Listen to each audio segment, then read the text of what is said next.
advice and tips if you're looking at building out your own website, what you should try and do. It's a big subject, but there are some tips that kind of override and supersede everything, no matter the size of your website, what you're doing. Let's see where we get with it. So it's all very easy to just get caught up with going online and looking at styles and templates and thinking, wow, yeah, I'm going to have this, shiny new website, and that's great. And I don't want to take away from that enjoyment and that shopping moment. Do that, but even before you get to that point, if you can consider the content and formalize the content, you can imagine it in your mind's eye, but the trick is getting it down into Word or into even on a notepad, napkin, if you like, and try and work out how many pages do I need, what do I want to talk about, because it's not until you start doing that you realize how hard that is. And I try and stress this to my clients when I'm building them a website, and in the end, for a lot of clients, you have to start and you have to end up doing it yourself, because otherwise you would just not get there. They might be just too busy or unable to really sort of think about it, or they're not the sort of people that can come up with good copy. Now, it doesn't have to be good copy, text copy. It doesn't have to be good copy, because you can get it edited after. What we want to see is you talk about your business or your service. You know it the best, better than anyone. You know your vision for what you want to do. It might be a hobbyist website. We're assuming it's a business one here, which is not necessarily the case. Blogs tend to work because there's no formalized content with blogs, and people just started writing about stuff. And if that's the way you want to go, cool. I'd recommend you just jump on WordPress, the free one. There's two different kinds of WordPress, the same software at the back end. You don't need to understand what that means, but essentially they're the same. It's just how it's delivered to you is different.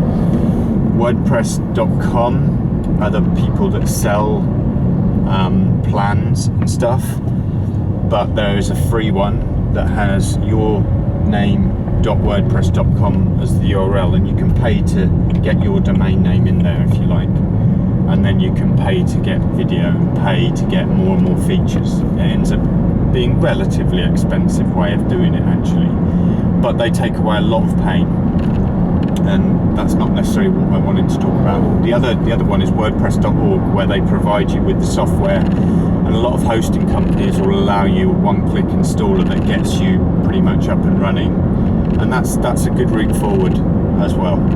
SiteGround do one-click installers. I recommend their services actually. If you're dipping your toe, the prices are very reasonable.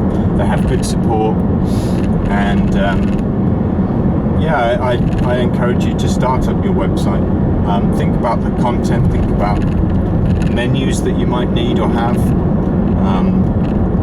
Don't have too many expectations on what it's going to do, or that people will just come to it immediately. That's a bit like people who made a lot of apps for Android and iPhones and put them on the App Store, and then all of a sudden everybody was doing it, and not everybody can be visible. So there's this marketing thing that you've got to do. Once upon a time was alright, but those days are long gone now. So there's the marketing side of it as well. But if you're a hobbyist or you're at your own level, you don't necessarily care. And if you've got a good Facebook following or Instagram followers, you can actually, get people to your site in that way. Having a website over and above a social media account can be quite handy, because you only get the chance to interact with people in certain ways depending on your amount of followers that you've got, and what links you can put into them sometimes too. So having your own website gives you all the control. I like to encourage people to think about the websites as being platforms, because websites can be like web apps, they can be all sorts of things really. So function of your website is also something that you can think about doing before you even get started. And if you want a website from me, they start at around £400. You can start much cheaper than that, but if you're a professional and you want a website, you should not be looking to pay less than that really for anyone, because it's your front door. It's really important that it's right and it works well and it's fast.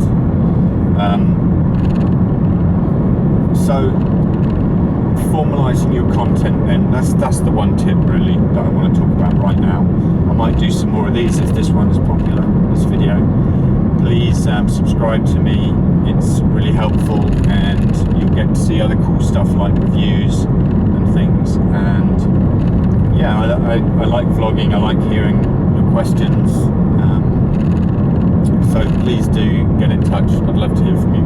Thanks for watching.